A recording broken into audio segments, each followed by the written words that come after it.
আসসালামু আলাইকুম এভরিওয়ান, আমার চ্যানেলে সিম্পল হোম রেসিপি বিডিতে আপনাদের স্বাগতম। আজ একটা সহজ ঝটপট বিরিয়ানির রেসিপি নিয়ে হাজির হয়ে গেলাম। তৈরি করে দেখাবো গরুর মাংসের দম বিরিয়ানি। রান্নার ব্যাপারে যারা একেবারে নতুন, আশা করছি রেসিপিটি তাদের উপকারে আসবে। এখানে আমি 1 কেজি হাড় ও চর্বিসহ গরুর মাংস নিয়েছি, আর মাংসগুলোকে একটু বড় সাইজ করে কেটে নিয়েছি। এর মধ্যে দিয়ে দিচ্ছি 1.5 টেবিল চামচ আদা বাটা, 1.5 টেবিল চামচ রসুন বাটা, 1 টেবিল চামচ কাঁচা পেঁপে বাটা। পেঁপেটাকে আমি খোসা সহ বেটে নিয়েছি। দিয়ে দিচ্ছি কয়েকটা গোটা গরম মশলা, তেজপাতা, দারুচিনি, এলাচ আর লবঙ্গ। 2 টেবিল চামচ টক দই, 1.5 টেবিল চামচ বিরিয়ানি মশলা। এখানে আমি রেডিমিক্স বিরিয়ানি মশলাটা ব্যবহার করছি। আর দিয়ে দিচ্ছি পরিমাণ মতো লবণ।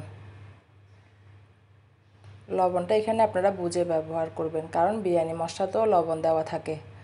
আর লবণটা আমি শুধু মাংসের জন্য ব্যবহার করছি। এরপর হাত দিয়ে সব মিশিয়ে নিচ্ছি। মিশানোর কাজটা একটু ভালোভাবে করতে হবে, যাতে করে মশলাগুলো সব মাংসের সাথে মিশে যায়। মিশানো হয়ে গেলে এটাকে আমি 1.5 ঘন্টার জন্য রেখে দিচ্ছি। এখানে আমি নিয়ে নিচ্ছি 2 কাপ বাসমতি চাল। আপনারা চাইলে চিনি গুঁড়া চালও ব্যবহার করতে পারবেন। এরপর কিছুটা পরিমাণ পানি দিয়ে এটাকে আমি ভিজিয়ে রাখছি আধা ঘন্টার জন্য। এখানে আমি 4টা আলু কেটে নিয়েছি। আলুগুলোকে একটু বড় সাইজ করে কেটে নিয়েছি। এর মধ্যে দিয়ে দিচ্ছি পরিমাণ মতো লবণ, আর দিয়ে দিচ্ছি সামান্য পরিমাণ খাওয়ার রং। আপনারা চাইলে হলুদ গুঁড়োও ব্যবহার করতে পারবেন। এরপর এটাকে ভালো করে মিশিয়ে নিচ্ছি। চুলায় একটা প্যানে কিছুটা পরিমাণ তেল দিয়ে দিয়েছি। তেলটা গরম হয়ে গেলে এর মধ্যে আমি আলুগুলোকে দিয়ে দিচ্ছি।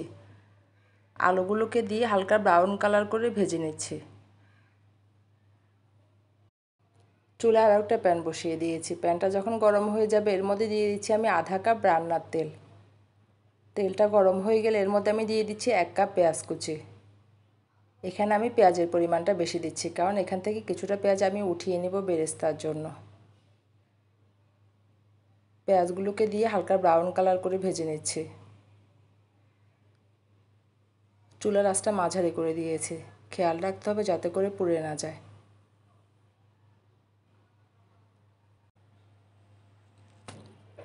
পেঁয়াজটা যখন ব্রাউন কালার হয়ে যাবে এখান থেকে আমি কিছুটা পেঁয়াজ উঠিয়ে নিচ্ছি বেরেস্তার জন্য। আর বাকি পেঁয়াজের মধ্যে আমি ম্যারিনেট করা মাংসগুলোকে দিয়ে দিচ্ছি। উপর থেকে মশলাগুলো সহ সব দিয়ে দিচ্ছি।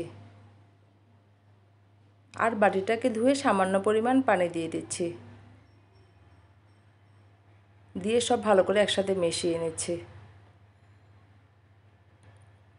চুলার আঁচটা মাঝারি করে ঢাকনা দিয়ে ঢেকে এটাকে আমি 40 মিনিটের মতো রান্না করছি। এখানে একটা প্যানে কিছুটা পরিমাণ পানি দিয়ে দিয়েছি। পানিটা ফুটে উঠলে এর মধ্যে দিয়ে দিচ্ছি আধা চা চামচ শাহি জিরা, পরিমাণ মতো লবণ। এগুলোকে দিয়ে ভালো করে মিশিয়ে নিচ্ছি। এরপর এখানে দিয়ে দিচ্ছি ভিজিয়ে রাখা বাসমতি চাল। চালগুলোকে আমি ভালো করে ধুয়ে পানি ঝরিয়ে নিয়েছি। চালটা যখন 80% সিদ্ধ হয়ে যাবে তখন আমি চুলাটাকে বন্ধ করে দিচ্ছি। এটাই কিন্তু আর বেশি সিদ্ধ করা যাবে না। এরপর এটাকে আমি চুলা থেকে নামিয়ে একটা স্ট্রেনারে নিয়ে নিচ্ছি। 40 মিনিট পরে আমি মাংসটাকে চেক করে নিচ্ছি। আমার মাংসটাও 80% সিদ্ধ হয়ে গিয়েছে। তেল মশলা সব উপরে উঠে এসেছে। এরপর এখানে দিয়ে দিচ্ছি কয়েকটা কাঁচামরিচ। দিয়ে ঢাকনা দিয়ে ঢেকে এটাকে আমি চুলা থেকে নামিয়ে নিচ্ছি। এরপর ওই প্যান থেকে আমি মাংসগুলো উঠিয়ে নিয়েছি, আর এই প্যানের মধ্যে আমি দিয়ে দিচ্ছি রান্না করে রাখা ভাত। এখানে আমি ভাতের একটা লেয়ার দিয়ে দিচ্ছি আর সমান করে বিছিয়ে দিয়েছি। এর উপর দিয়ে দিচ্ছি মাংস। আমি ঝোল মশলাগুলো সহ সব একসাথে দিয়ে দিচ্ছি। দিচ্ছি ভেজে রাখা আলু, দিয়ে আবারও ভাতের একটা লেয়ার দিয়ে দিচ্ছি। এর উপর আবার মাংস দিয়ে দিচ্ছি, ঝোল মশলাগুলো সহ সব দিয়ে দিচ্ছি। দিচ্ছি আলু,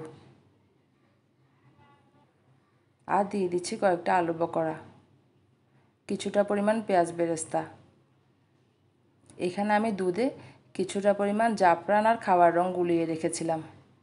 এরপর এগুলোকে দিয়ে দিচ্ছি।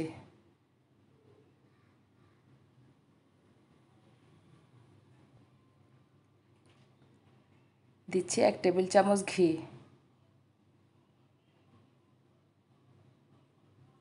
এরপর ঢাকনা দিয়ে ঢেকে এটাকে আমি চুলায় বসিয়ে দিয়েছি। প্যানের নিচে একটা তাওয়া দিয়ে দিয়েছি, আর ছিদ্রটাকে একটা লং দিয়ে বন্ধ করে দিচ্ছি।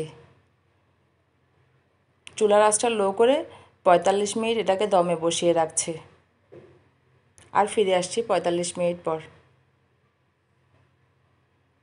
45 মিনিট পর আমি বিরিয়ানিটাকে চেক করে নিচ্ছি। আমার বিরিয়ানিটা হয়ে গিয়েছে, মাংস, আলু, চাল সব সিদ্ধ হয়ে গিয়েছে। এখন আমি চুলাটাকে বন্ধ করে দিচ্ছি আর এটাকে পরিবেশন করে নিচ্ছি। বিরিয়ানি কিন্তু গরম গরম পরিবেশন করতে হয়। দেখুন এটা কতটা ঝরঝরে হয়েছে।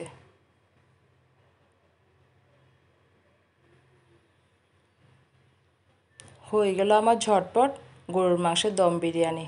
আর যদি রেসিপিটি ভালো লেগে থাকে তাহলে একটা লাইক দিবেন, শেয়ার করবেন ফ্রেন্ডস অ্যান্ড ফ্যামিলির সাথে, আর আমার চ্যানেলটি সাবস্ক্রাইব করে আমার পাশে থাকবেন। আবারও চলে আসবো সহজ কোনো রেসিপি নিয়ে। সে পর্যন্ত ভালো থাকবেন সবাই। আল্লাহ হাফেজ।